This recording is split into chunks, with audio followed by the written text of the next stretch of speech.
Welcome to The Explainer. Today we're unpacking the absolutely fascinating, beautifully complex 500-year history of a place right at the crossroads of empires, cultures, and modern geopolitics. Yep, we are talking about Puerto Rico. Okay, let's dive right into this, because to really understand Puerto Rico today, we've got to grapple with a pretty massive paradox. I mean, what exactly is it? It's a U.S. territory where the people are U.S. citizens, but they don't have voting representation in Congress and can't vote for the president. They use the U.S. dollar, yet the island's been wrestling with a totally unprecedented debt crisis. It is this place of just staggering natural beauty and incredibly rich culture, but one that's kind of been left in political limbo and hit incredibly hard by recent natural disasters. So how exactly did a Caribbean island end up in this completely unique, ambiguous space? Well, we have to look at the incredibly high historical stakes here. Take this quote from naval strategist Alfred Thayer Mahan back in the late 19th century. He said Puerto Rico is the most desirable location to protect American interests and assert dominance. And, that really hits the nail on the head. For centuries, Puerto Rico hasn't just been an island to the major world powers. It's been viewed as the ultimate strategic military prize, a fortress, a literal gateway.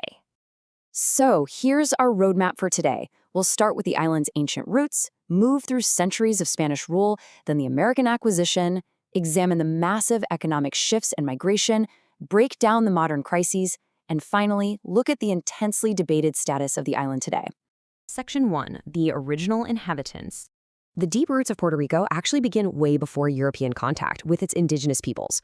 Archaeological evidence shows that the Salidoid people arrived around 3,000 years ago. Then, sometime between 960 and 1190 AD, the Taíno people settled there. And they didn't call it Puerto Rico, they called it Boriquén, which translates to this beautiful phrase, the land of the valiant lord.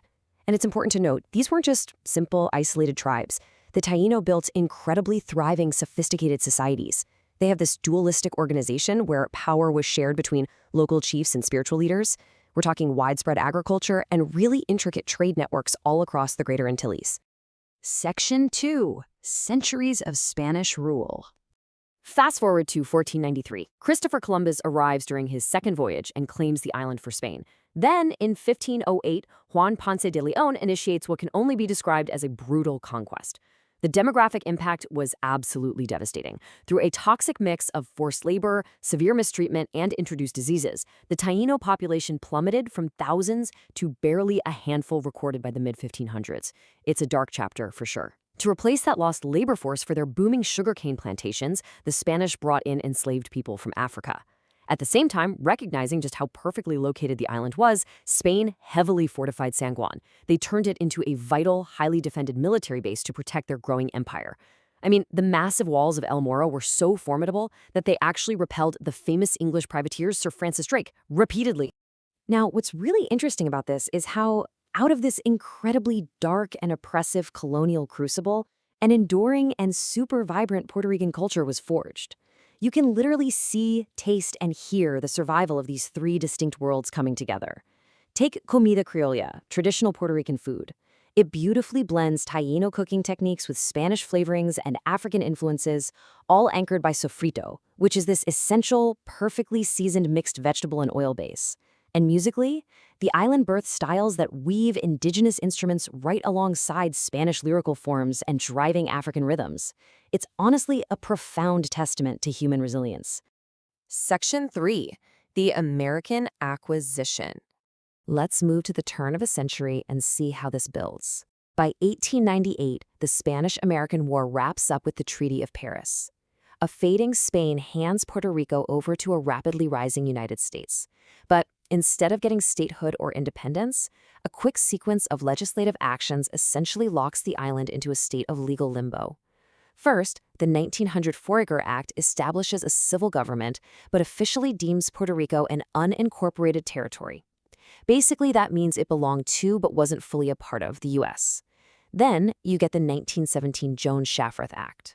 This granted U.S. citizenship to Puerto Ricans, which was huge, but it still kept the ultimate executive control firmly in the hands of the U.S. President and Congress. Section 4. Economic shifts and migration. The absolutely crucial point to understand here is something called Operation Bootstrap. Following World War II, this U.S.-initiated program aggressively sought to pull Puerto Rico out of poverty. Their strategy was basically to pivot the entire economy away from agrarian sugarcane and push it toward light manufacturing and industry. How? By offering massive, completely game-changing corporate tax exemptions to American companies. And sure, it worked in securing American capital investments and rapidly urbanizing the island, but it permanently altered the local labor market. It intentionally created this massive labor surplus that ended up driving the very first huge waves of Puerto Rican migration to the U.S. mainland back in the 1950s. Section 5. The Modern Crises.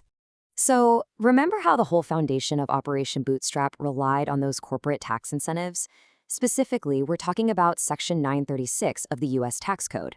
Well, when Congress completely phased out those tax breaks by 2006, the island's manufacturing sector essentially collapsed. Corporations just packed up and left.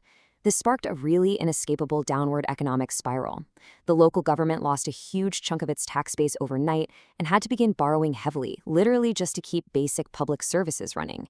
And all that frantic borrowing led us to this staggering number, $70 billion. To put that into perspective, this bonded debt triggered the largest municipal bankruptcy in the history of the United States. Completely unable to pay, Puerto Rico was placed under a federally appointed oversight board known as PROMESA. This essentially stripped away local financial control so they could impose severe austerity measures on a population that was, frankly, already struggling. And as if a crippling financial crisis wasn't enough, right? In 2017, nature delivered an absolutely devastating blow. Hurricane Maria struck the island with maximum sustained winds of 175 miles per hour. A quick side note, the very word hurricane is actually derived from the ancient Taíno god of storms, Boriquén, which kind of chillingly connects this modern disaster straight back to the island's indigenous roots. But because the island's infrastructure, the power grid, the hospitals, the roads, was already so severely neglected because of the debt crisis, the hurricane's impact was, well, apocalyptic. The recovery was incredibly painfully slow, and the humanitarian toll was just immense. The compound magnitude of all these cascading crises is probably best understood through a single, really devastating number: over 500,000. Exactly 525,769 Puerto Ricans migrated off the island to the mainland in just a single decade following 2006. And we have to realize, this isn't just migration. It represents an irreversible depopulation. It hollows out the workforce, and it really tears at the very fabric of the local community. Section 6. The Status Debate. Which brings us to today. And this brilliantly illustrates the three primary political paths forward for the island, each rooted in a totally distinct philosophy. We're going to lay these out completely impartially. First up, you have the Commonwealth movement. They seek to maintain the current unincorporated territory status, keeping ties with the U.S., but without national sovereignty or full voting representation.